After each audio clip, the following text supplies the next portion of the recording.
சுவாமி சரணம். சுவாமி சரணம் ஐயப்பா. அனைத்து ஐயப்ப உறவுகளையும் வணங்கி இன்று நம்ம எதை பற்றி பார்க்க போகிறோன்னா, மண்டல காலம் முடிந்து மகர விளக்கு காலத்திற்கான ஐயனின் திருநடை 30/12/2024 மாலை 4 மணிக்கு திறக்கப்பட்டது. அதேபோல் பெருவழி பயணத்தில் வர்றவங்களுக்கு அனைத்து ஐயப்ப பக்தர்களின் நீண்ட நாள் கோரிக்கையான 48 மைல்களை கடந்து வருபவர்களுக்கும் புல்மேட்டு பாதையில் வருபவர்களுக்கும் சிறப்பு தனி வரிசை அமைக்கணும்னு பல ஆண்டுகளாக கோரிக்கை வச்சுருந்தாங்க. அந்த கோரிக்கை இந்த ஆண்டு திருவாங்கூர் தேவசம் போர்டால் ஏற்றுக்கொள்ளப்பட்டு அதற்கான ஒரு பாஸ் டிக்கெட் வழங்கினாங்க.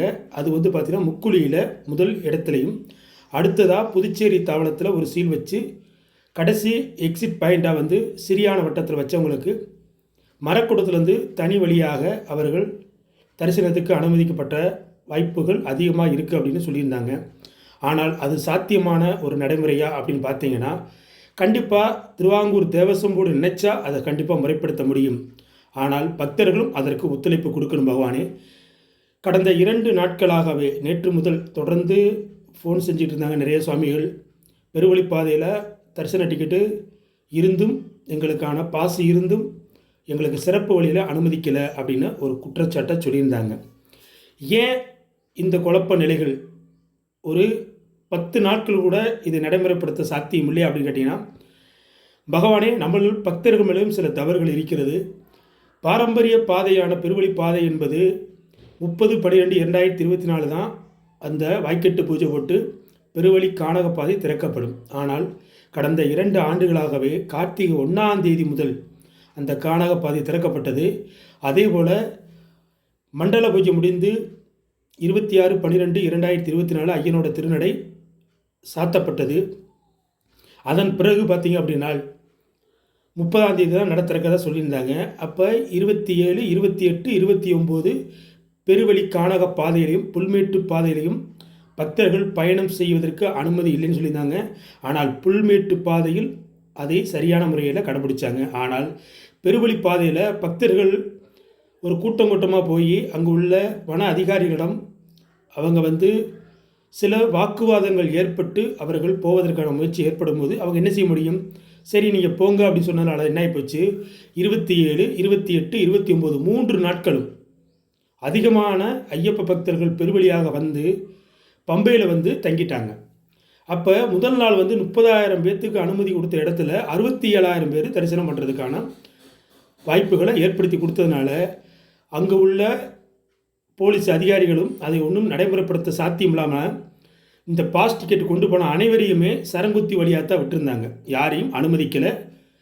அப்போ இன்று 1/1/2025 காலை முதல் முக்குழியிலிருந்து யாருக்கும் சிறப்பு அனுமதி அந்த பாஸ் டிக்கெட்டு கொடுக்கவே இல்லை. எதனால் அப்படின்னா, இந்த 3 நாட்கள் ஐயனோட திருநடை சாத்தப்பட்டதுனாலையும் பக்தர்கள் அதிக அளவில் அங்கே குமிஞ்ச காரணத்தினாலையும் புத்தாண்டு அப்படின்னும் போது நிறையா பக்தர்கள் ஐயரை போய் தரிசிக்கணுன்ற காரணத்தினால நேற்று மதியம் முதல் சன்னிதானத்தில் கூட்டங்கள் சற்று அதிகமாகவே இருக்கிறது. ஆனால் பொறுமை காத்தால் ஐயனை பரிபூர்ணமாக தரிசனம் செய்யலாம்.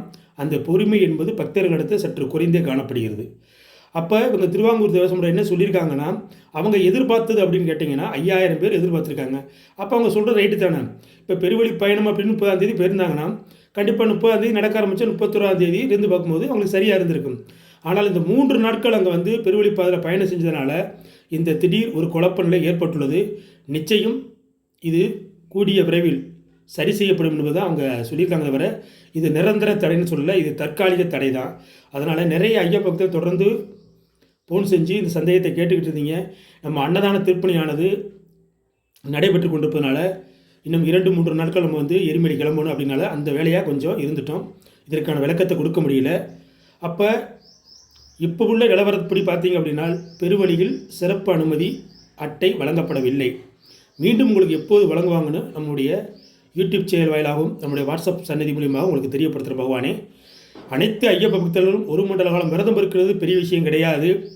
ஐயனோட சன்னதிக்கு செல்லும் பொழுது மிக பொறுமையாக, ஒரு நாளுக்கு 2 நாள் கூட ஆகட்டும் பகவானே, அந்த சபரிமலை சன்னதியில் நம்ம காத்திருந்து ஐயனை பார்க்குறது மிகப்பெரிய ஒரு புண்ணியமான காரியம். அதனால் பொறுமை காத்து ஐயனை தரிசனம் பண்ணுங்கள். கூட்ட நெரிசல்களில் தேவையற்ற குழப்பங்களை முண்டியடித்து போகணும் அப்படின்னு எந்த ஒரு முயற்சியும் பண்ணாதீங்க போவானே. ஏன்னா முதியோர்கள், குழந்தைகள், மாலியபுரங்கள், வயதான மாலியபுரங்கள் எல்லாமே வர்ற இந்த காலகட்டத்தில் நம்ம ஐயப்ப பக்தர்கள் பொறுமை காத்து ஐயனை தரிசிக்குமாறு சரணத்தால் சகலம் நடக்கும் வாட்ஸ்அப் சன்னதி சார்பாக கேட்டுக்கொள்கிறோம். சுவாமி சரணம். சுவாமி சரணம் ஐயப்பா.